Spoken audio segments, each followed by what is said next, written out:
You are not okay. What's a holdup, boys? Salim. This day could not get any worse if it tried. Battlefield is back, and the multiplayer feels like a genuine reset for the series. But let's be honest, when the developer brings back a campaign after skipping one, you pay attention. It feels like they're saying, we fixed the franchise, and now we're ready to tell an epic story. Well, spoiler alert, they weren't ready.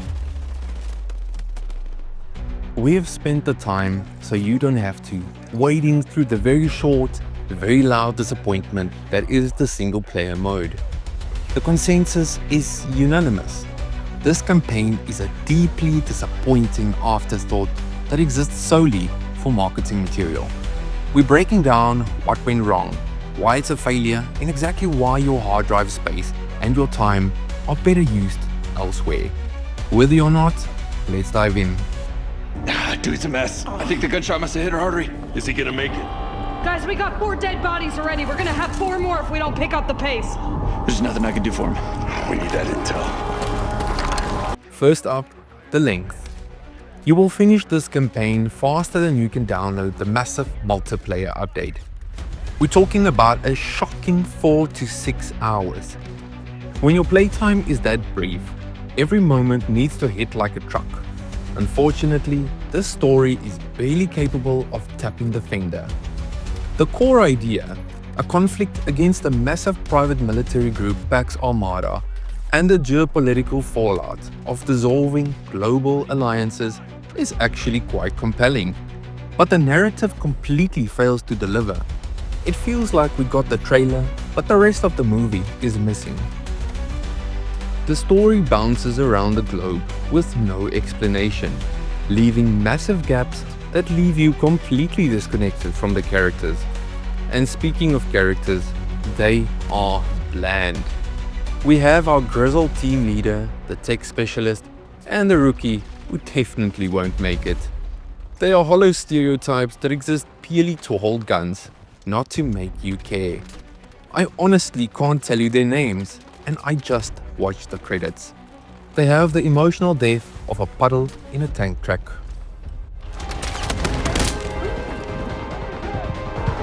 Catch me up!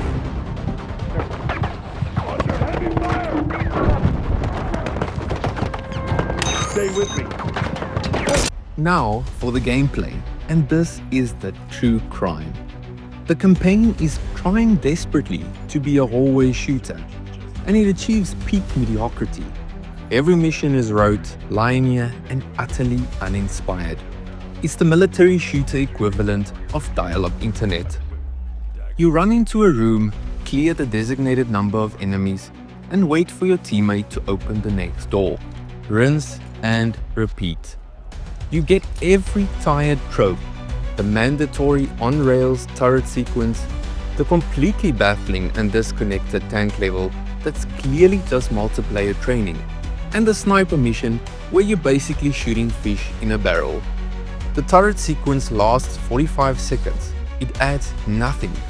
It's the gaming equivalent of throwing a piece of puzzle on a plate.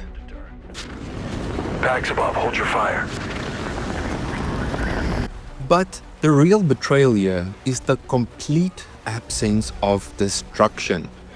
The campaign locks down the player in a franchise built on dynamic, collapsing environments. You can shoot a wall all you want. It just shrugs. You're fighting in blocky, restricted environments that completely cannot leverage the power of the engine or the identity of the franchise. And the level design is hilariously bad. You can literally sprint past enemies in certain missions without ever firing a shot, while your god-tier AI squad handles the cleanup. This isn't a stealth mechanic, it's a massive design flaw. It's like the game got bored and finished itself. The lack of polish is almost as frustrating as the mission design. Technical issues plague the campaign mode. We saw scripting events taking too long to trigger, leaving you awkwardly standing there, waiting for a door that decides it's time to magically open. It completely breaks any semblance of immersion.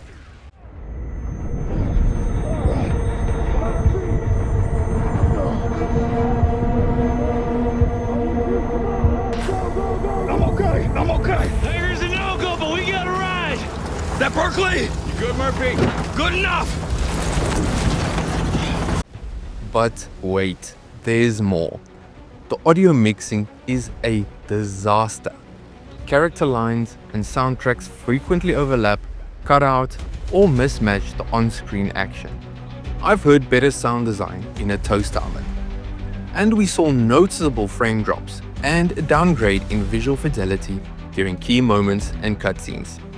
It's baffling how the campaign, which should be the most controlled and polished environment, looks worse than the chaos of the online mode.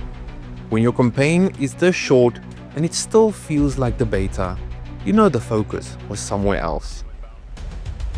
So, what's the takeaway?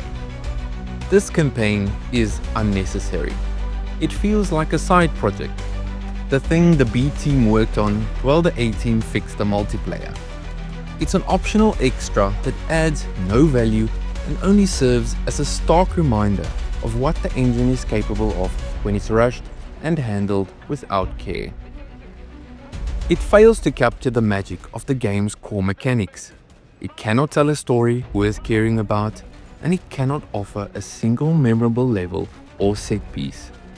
It's a derivative copycat of other shooters wrapped in a coat of paint that already looks like it's peeling. The only thing this campaign successfully prepares you for is being confused. Working on it. Engaging. We got multiple hostiles incoming. Put down suppressive fire. The Battlefield 6 single-player campaign is a flawed and disposable addition. It's too short, too linear, and too technically inconsistent to recommend to anyone. It's truly a campaign you can and should skip. Without a doubt, not worthy. No, it's just a break. Worst is still to come.